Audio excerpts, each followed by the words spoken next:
What's up, YouTube? Wow is about all I have to say. Wow. They gave us one of the biggest content drops I have seen since I've started playing this game. You get 30 freaking cards for doing, each team. And then also there's a bunch of like 85 to 89 diamonds along the way in each of these team affinity programs. It's pretty crazy and pretty overwhelming, I'm not going to lie. So the game plan today is to show you guys. I'm at 73% for each team affinity. That gives me 3 out of the 5 cards, and I haven't done a single showdown. I'm going to show you guys the most efficient way to do this time-wise, and we're also going to be tiering them: A tier, S tier, A tier, B tier, C tier, and D tier for every single card. Quick rundown: S means that I think they are possibly endgame, even if it's a bench bat. A tier means really good, one of the best at their position right now. B is viable. C is probably shouldn't be using it unless you're desperate. And D tier means they're stinky poo-poo, and you probably shouldn't even be touching them, even if you're related to them. But yeah, that's about it. If you guys liked the video, please drop a like, subscribe, that stuff. And if you ever want to catch any of this stuff live, my Twitch link will be in the description below. Let's get into it. Alright, so 73%, and this is how you do it, guys. So first, you're going to want to do these conquests, man. You get 30 points for doing these conquests for each one. So this is the East Team Affinity. That means when you complete it, you're getting 30 for the AL East and the NL East. That's 60 points total for doing a conquest. They're not that bad. 8 games, plus you have to play 1 because you got to steal 4 million fans. If you don't feel confident playing on Hall of Fame, just steal twice on veteran, so then that's 10 games. Still not horrible. And if you do all of them, which is only 3, you're going to get 30, 60, 90, 120, 150, 180 total team affinity points. Plus, on top of that, you're getting a buttload of packs. So I definitely say Conquest is a good way to start, unlike Stage 1, where I think it was just showdown, showdown, showdown, showdown. Now, how to do it more efficiently than I did it, because I didn't think of this at the time. I was just doing the conquest to do them.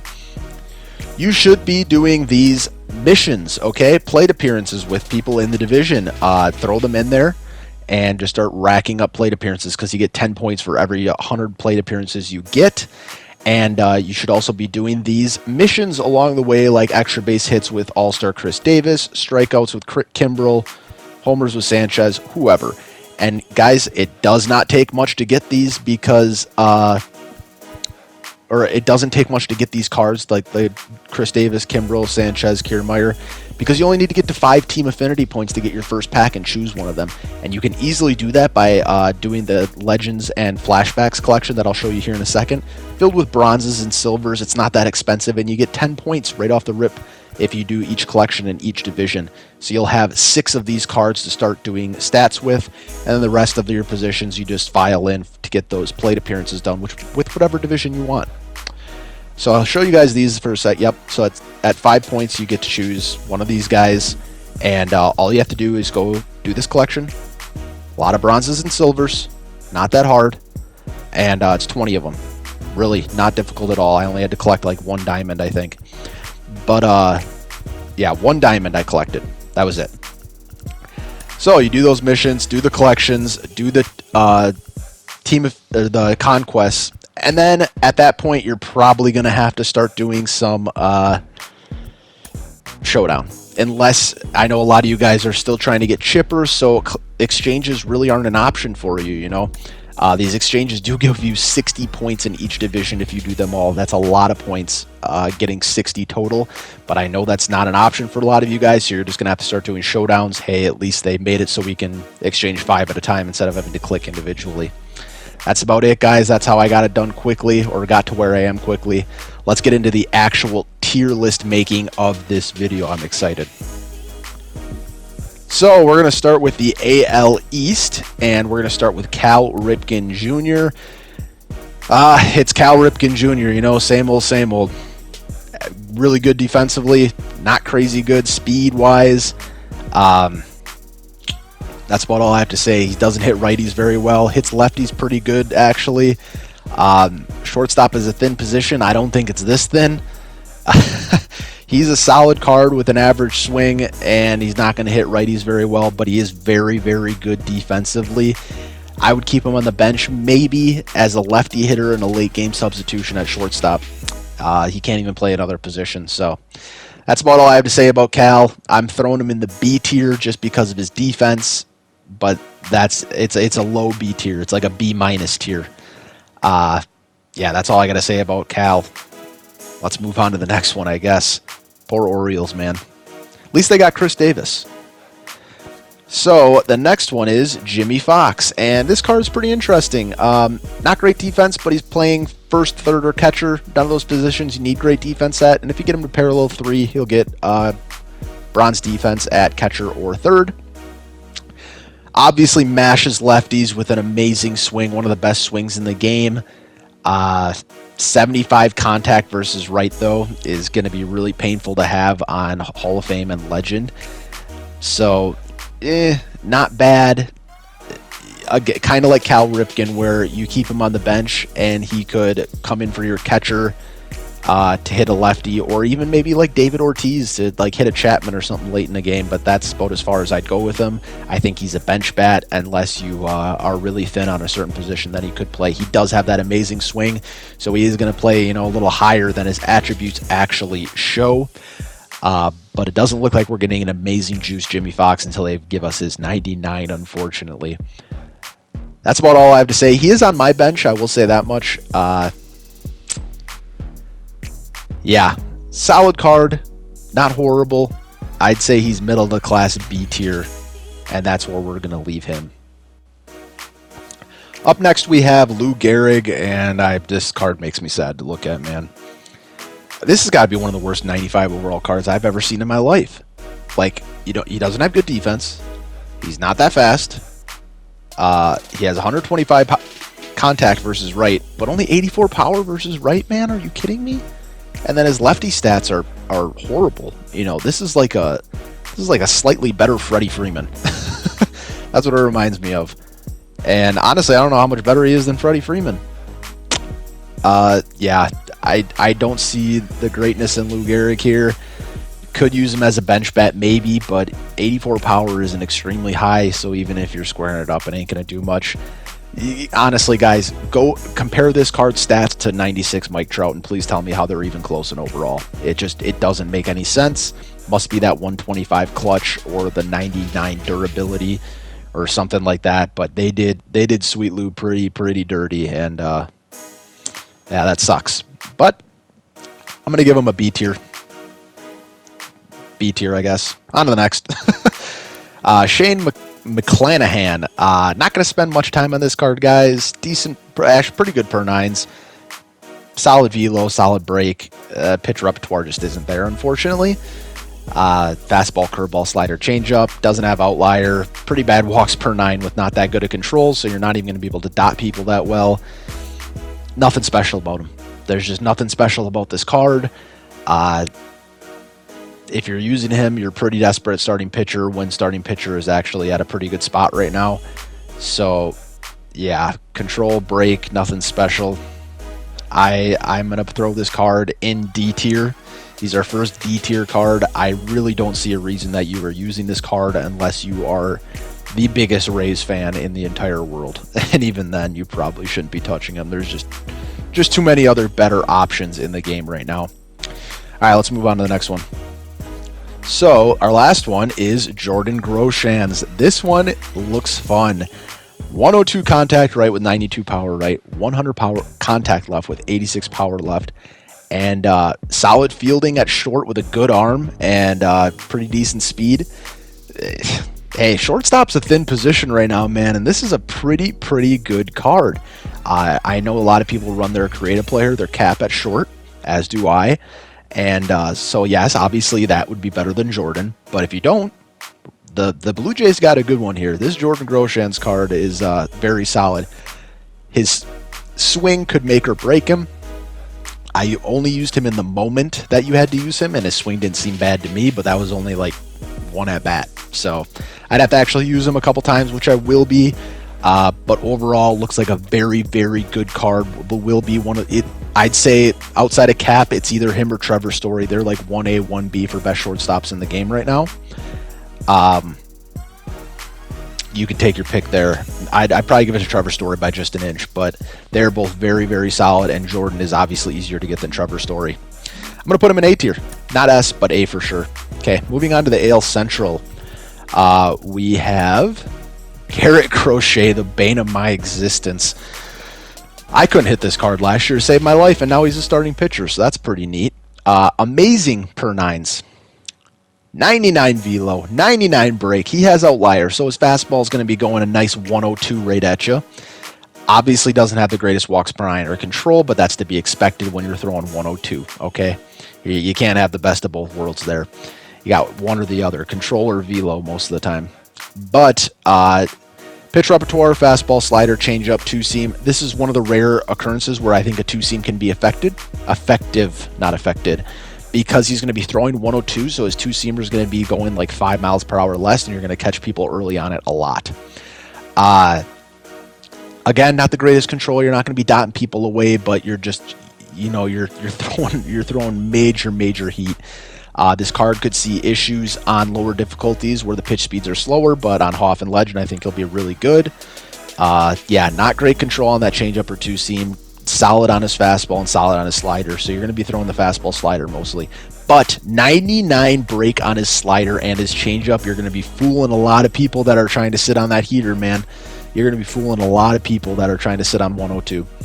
And that is why Garrett Crochet goes into A tier. I do not think he is an S tier card, just because I don't think he's end game, but he is one of the best starting pitchers in the game right now, I believe, and I cannot wait to try this card, and I pray I don't have to face him that many times. But he goes into A tier for me, 100%. Let's see who's next. Jim Thome. Oh my God. Wow. That's a lot of power. 119 contact right with 125 power right. Very low contact left with 74, but you still get 100 power versus lefties, so if you square it up, it's still going to do something, okay? Like, it sucks, but you just got to deal with it. If you don't have David Ortiz, this is the best first baseman in the game. The only one that's better than him right now is David Ortiz. And if you get this guy to parallel 5, he's basically maxed out stats versus righties. He'll have 124 contact right, 125 power right with a great swing. Like, you can't ask for much more than that. And that is why Jim Thome is our first S tier card, because he will be on my bench possibly till the end of the game. Possibly until 22 comes out will he be on my bench. Because you're not finding many people with maxed out stats versus righties. And that's really, really cool. I've always loved Jim Thome's swing. He might never start a game for me, except for maybe a debut. But he will be on my bench until the end of time, and that is why Jim Thome is our first S tier player for Stage 2 Team Affinity. Interested, let's see who we got next. We got an A tier and an S tier. The AL Central has been looking pretty good so far. I'm going to mess up a lot of names, aren't I? Isaac Paredes, I'm sorry, I don't know. Not spending much time here, guys. It's okay. He's an okay card. Third base, can play short, I guess, with silver defense, but really bad speed, so you don't really want to play him at short. There's nothing special about this card, guys. 100 contact, low power, not a switch hitter. Not amazing fielding, not amazing speed. There's nothing special about this card, and I just think there's better options in plenty of other places. So he's going into D tier. Sorry, Detroit fans. You got punked on this one, man. This is a tough one, and yeah, he's heading to the D tier for sure. So we got an A, an S, and a D in the AL Central. They're all over the place. Let's see who we got next. Johnny Damon. Okay. Yikes. Not very good, man. The only special thing about him is his PCI size because of his contact. Very low power.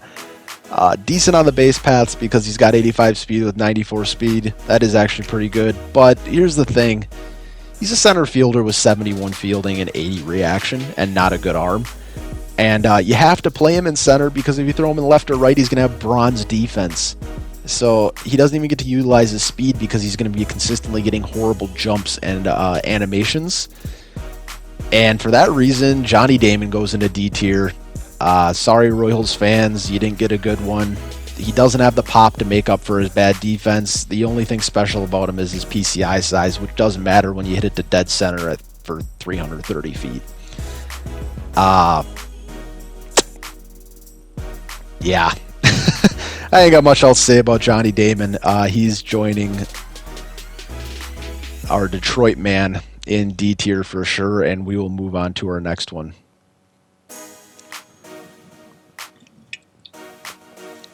So last we have Jordan Balazovic. I hope I got that right.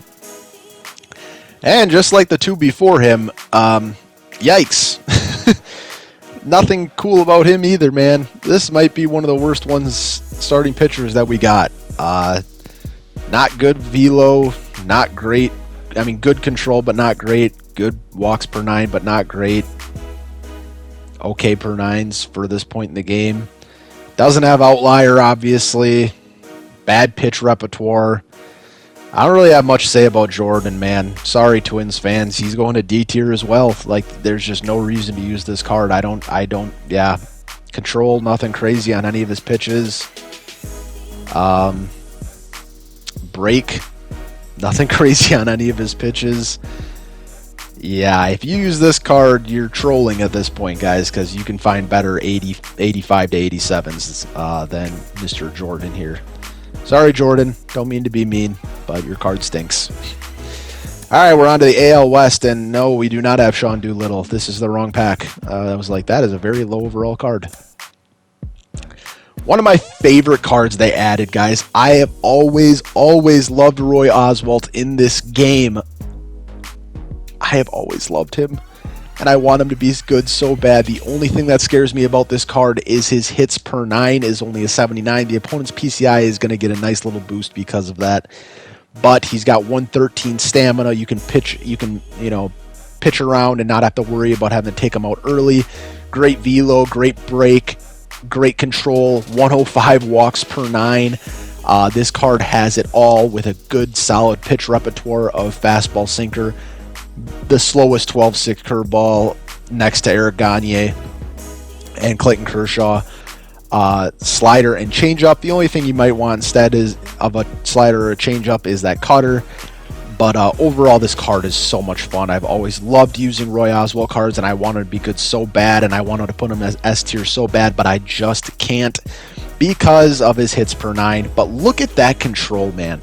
99 control on the fastball, 94 on the sinker, 93 on the slider, 89 on the 12-6 curveball. His changeup's low, but you're only going to be throwing that once every 12 to 15 pitches anyways, just to mix it in. 95 break on the 12-6, 93 on the slider, sinker gets 85. Very, very solid card. You're going to be able to dot people away with good velo. This is one of the very rare cards where you get the control and you get the velo. But unfortunately, he pays for it with his hits per 9. What are you going to do? Something's got to be wrong with him at this point, right? They can't have everything. If the hits per 9 isn't a problem, he's going to end up being an S tier card. But I could see it being an issue at times, trying to strike people out or just not let them put the ball in play. So for that, he goes to A tier, but it's a very, very high A tier. I cannot wait to use Roy Oswalt. He will probably be the first one that I debut. Overall amazing pitch mix, overall amazing card. Astros got a very, very good one. Super excited. Moving on to a fan favorite, Torrey Hunter. Loved watching this dude when I was growing up. Card is pretty solid, guys. Honestly, contact is good against righties. Power is good enough against righties. Mashes lefties, obviously. With 96 fielding, if you don't want to play him in center because of his speed, you can put him in left or right, and he will still have diamond fielding, so that's huge. And you don't even have to parallel him. As soon as you get this card, you can throw him in left or right. He still gets diamond defense. How I would use this card if you want him on your team is as a lefty lefty killer bench bat, late game defensive substitution kind of thing. I just think that outfield is really deep right now, and there's better players than him.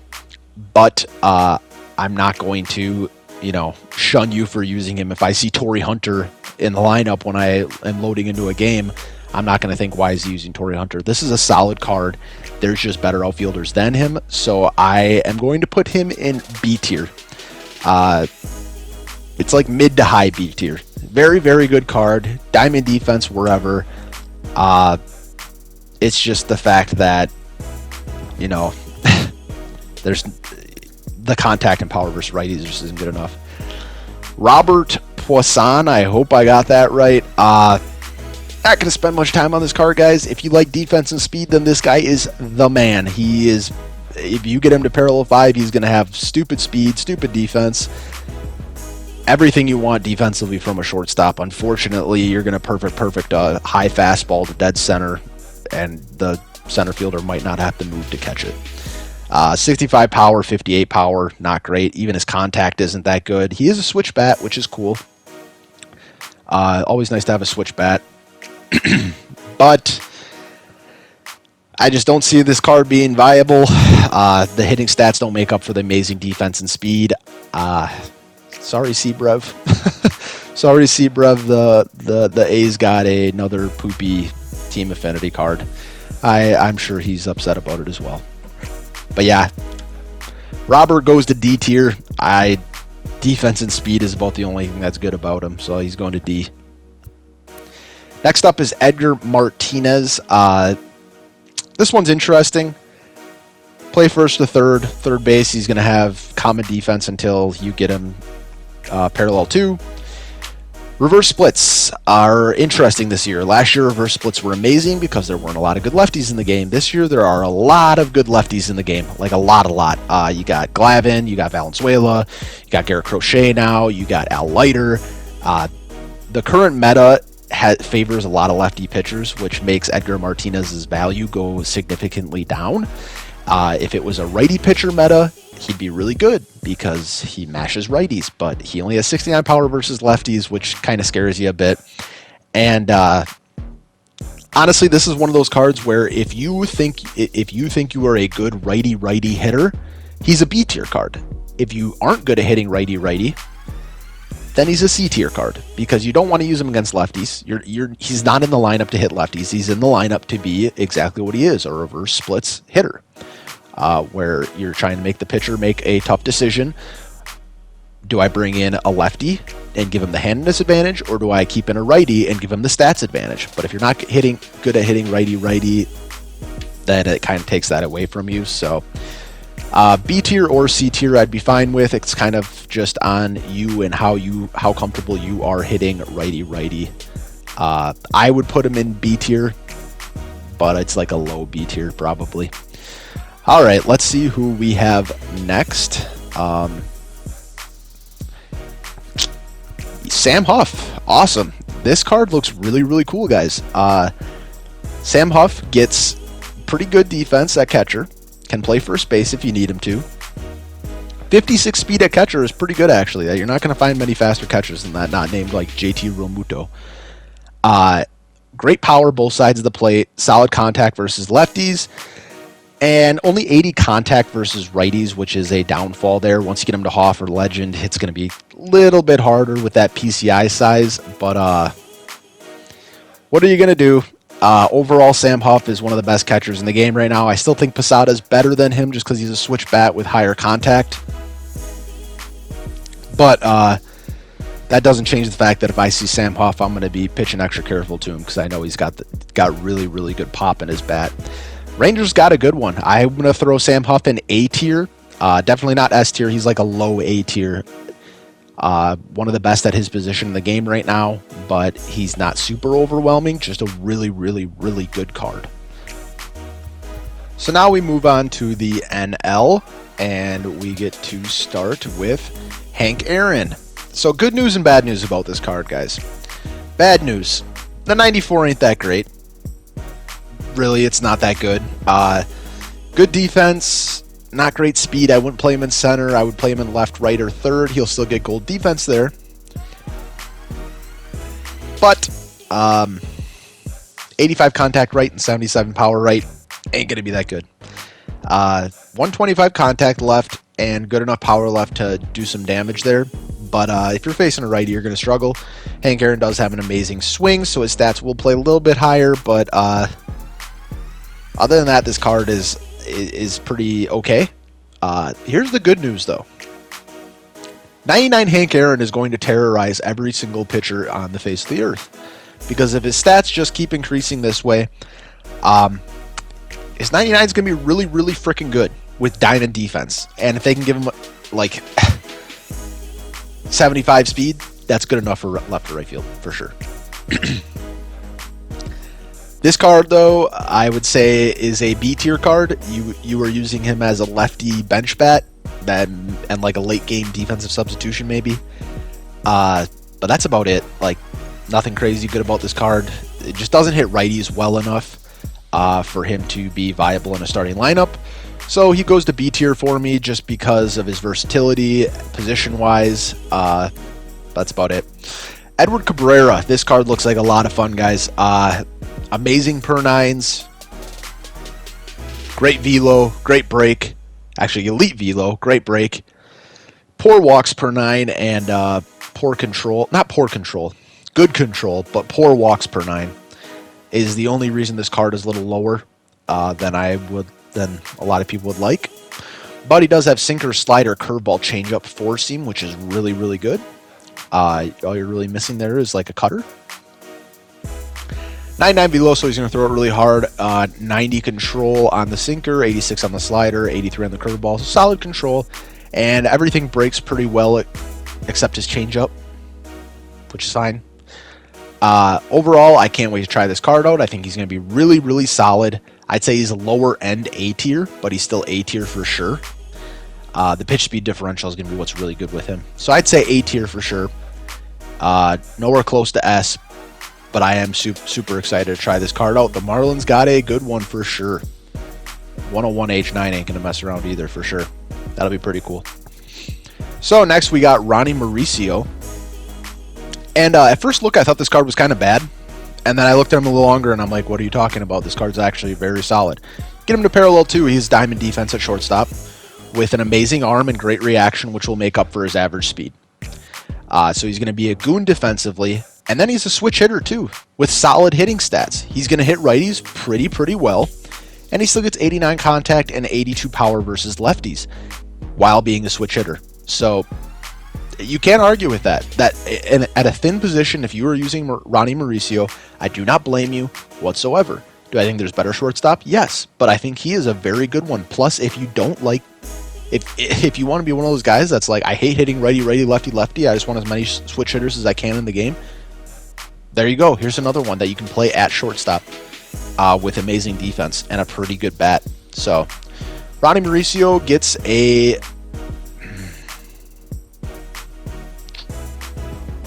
tough, but I'm going to go with a B tier. High B tier. High B tier.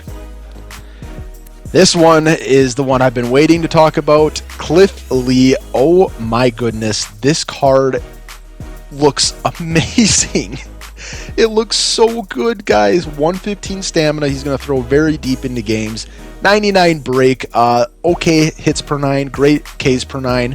99 walks per 9 with 96 control. This is going to be like dotting with Greg Maddux, man. This is like a lefty Greg Maddux with a better pitch repertoire, in my opinion. It's insane. Yes, he doesn't have high velo. That's not to be expected when you're using a control pitcher like him. But he has sinker, cutter, circle change, knuckle curve, four seam. That's amazing. That's really good pitch repertoire. I don't know what else you want from him. And if you parallel him, he's just going to get a little higher velo with a little higher hits per 9 and even dirtier control. His control can go to 99. And yeah, you're going to be dotting people's lives away with this card. If you use the Greg Maddux already, this is going to be a lefty Greg Maddux with a circle change. So that's pretty freaking cool. I will be trying this card out ASAP. He's an S tier card, guys. Look at this. 99 control on the sinker, circle change, and knuckle curve. That's control, by the way, not break. With 89 control on the cutter and 94 on the four seam, you're going to be able to put the ball wherever you want. Why does the circle change have to have 99 control? That's insanity. Solid break on everything except for the cutter, which is something you'll just have to deal with and realize that it's not breaking that hard. Overall, this is an S tier card, guys. I could see this card being an end game card. I truthfully believe that, with where you can just put pitches wherever the heck you want, whenever the heck you want. Yeah, Cliff Lee's good. Jackson Rutledge. Stinky poo poo. Hits per 9 is really good. That's the only good thing about him. He doesn't have great velo, and he doesn't have great walks per 9 or control either. So, kind of getting the worst of two worlds there. Pitch break, solid on the slider. If you're going to use this card, you're using him as like a primary slider kind of guy. You're trying to throw his slider like 50% of the time. Overall, I just don't see it with this card. But you can try him if you want. I'm throwing him in D tier. I'll probably never try him in my life. On to the next. So next we got the NL Central guys. We are going to start with Mark Pryor. This card's interesting. Nothing too crazy about him outside of his Ks per 9 and his break. Honestly, it's an okay card. Like, it really is. It's a B tier card. I'm throwing him in B tier right away from what I see. Fastball, slurve, curveball, changeup. Okay. You're going to be wanting to throw that slurve a lot, probably, if you use him. But there's just nothing really special about Mark Pryor. There's a lot better options at pitcher right now. That's about all I have to say about him. Good control on his fastball and his slurve. You're going to be wanting to use mainly fastball slurve while mixing in the curveball changeup very rarely. 99 break on the slurve, so you're going to be wanting to throw that a lot. If you use Mark Pryor, you need to be spamming his slurve. You need to be using that thing to your advantage. But overall, I'd say B tier. It's a good card. That's it. Good players are going to hit him pretty well, probably. And that's about all I have to say to him. B tier, and we move on to the next NL Central card. Next is Johnny Bench, and it's Johnny Bench, so it's automatically like a C tier card. Like, it's the same thing every year with him. Amazing defense with subpar hitting. He plays first, third, and catcher, positions you don't really care about having amazing defense at.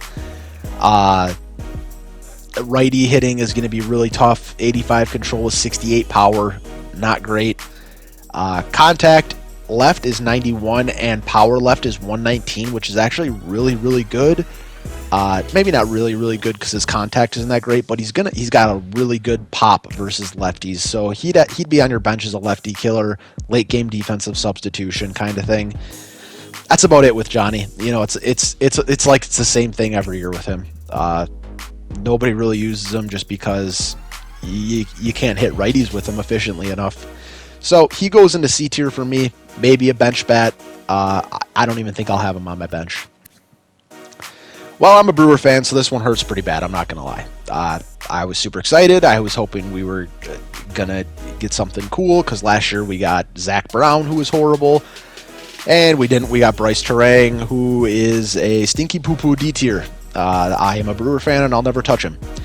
Good contact, horrible power, good defense, good speed, but the power is just so bad, man. Like, what, like, you... Come on, man. I was really hoping they were going to give us a Garrett Mitchell. He's a 5-tool outfielder. It would have been really cool to have him. But, oh well, we got Bryce Terang. Sorry, Bryce. I hope you have an amazing career with the Brewers, but you're a D-tier card. Quinn Priester.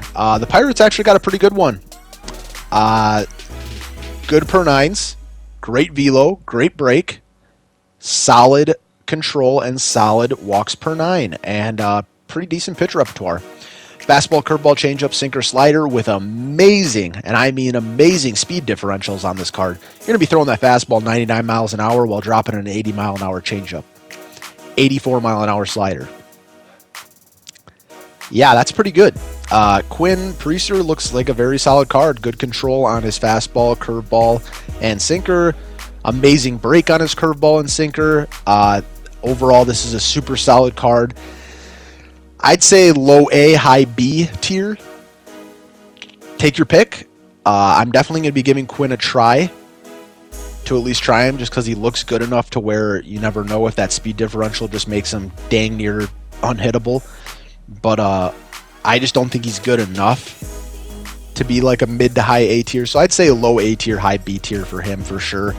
And the Pirates got a good one. I'm happy for the Pirates. They deserve they deserve a little happiness in this game every now and then. And lastly, for the NL Central, we have Joe Torre, and this card actually looks really interesting. He's a primary third baseman, but he can play catcher. He'll still have silver defense there and a solid arm. Not great, but decent. Can play catcher or first base, and he has 125 contact both sides of the plate with 84 power versus righties. Only 62 versus lefties. Yes, that hurts, but you still at least get 125 contact. I still think you're going to be facing more righties than lefties, so the 84 power is what means more to me. This card looks really, really cool. I'm definitely going to try him out. He's got the potential to be a number one catcher in the game right now, take over Jorge Posada's role, just because of the amazing contact, which I think is stupid important right now. But yeah, the only blemish I have on this card is his power versus lefties. Other than that, it looks like an amazing card. I am excited to try him, and I will be. He definitely start at catcher. He would start at catcher if anything, so you're going to be putting him in a secondary position. That's about all I have to say about Joe. He's a very, very good card, and you're going to have the biggest PCI possible with him. And I would probably throw him in A tier. First look, I would go A tier for sure. Well, lastly, we have the NL West, and we are going to start with Brandon Webb. A lot of people are excited about this card. I don't see it. Truthfully, like, maybe it's just because Brandon Webb's in the game now, but I don't think this card's that good. He does have sinker cutter, but insanely low velo. Walks per 9 is good, but the control isn't elite. Not great hits per 9, not great Ks per 9. I don't see what's elite about this card, outside of his pitch repertoire. And even that's not elite, it's just good. I'd probably want like a slider instead of a curveball or a slurve or something like that. But pitch speed differential is really good. Maybe I'm wrong and this card's weirdly, surprisingly good. I don't see it. I think he is a C tier card. Yeah, 99 control on the sinker is good. 99 break on the sinker. You're gonna be abusing the heck out of that sinker. That sinker is maxed to the max in control and break, but it's only 92 miles an hour, and I don't know. I don't see what's special about him. I'm gonna throw him in C tier, and if I'm wrong, cool, another good starting pitcher. But that's just my initial reaction to him, looking at his stats purely and not playing with him yet. Yeah, sorry Brandon, sorry Diamondbacks fans, but C tier for me. Dante Bichette is Dante Bichette every single year. Rakes lefties, pretty good hitting stats versus righties, but you can never play him in the outfield because he always has horrible defense. 30-30 club, but it might as well be the 30 club because no one's stealing with this card. 70 speed with 80 stealing. Unless the dude's throwing a Roy Oswalt 12-6 curveball, you're probably getting thrown out. The defense just isn't there, man. Like, you can't play him in right or left viably. Definitely can't play him in left viably because you'll have common defense. Hits righties really well and rakes lefties. No problem with him being on your bench as a lefty killer. That would be the only reason, though. Like, otherwise, he's just He's going into C tier, honestly. He hits really well, but like, he's a bench bat, and that's it. He is a bench bat, and I don't even like his swing that much. Sorry, Dante. I love your son. I love Bo, but yeah, this card ain't it, man. C tier for me. Moving on to the next. Up next, we have Josiah Gray, and I'm going to spend about 12 seconds on this card. D tier, stinky poo-poo, horrible pitch repertoire, nothing great about him. That's literally all I have to say about Josiah Gray. Like, this might be the worst one. This might be the worst Stage 2 Team Affinity card. Nothing good about him at all. Yeah. Bye, Josiah. Moving on to our next one is Tony Gwynn. It's Tony Gwynn. every year. He's never even a usable card until they give us his 99, so he has good enough power. And this one doesn't even have amazing fielding or speed. If you move him out of right field, he has silver defense until you get him parallel 5, and he has 70 speed. 125 contact both sides of the plate, but 45 power and 48 power. That's a big yikes. And yeah, Tony Gwynn's going to go to C tier. Low C tier. He might be D tier, if I'm being honest. I put Johnny Damon in D tier. The only reason I'm putting Tony Gwynn in C is because he at least has gold defense in right field. That's all I got to say about him. And last but not least, we have Willie Mays. Just like Hank Aaron, good news, bad news. Bad news is this card is okay. Good news is his 99 is going to be stacked if this is the stats he's following. We all knew his 99 was pretty good last year, but just isn't there for me, honestly. Not amazing speed out in center.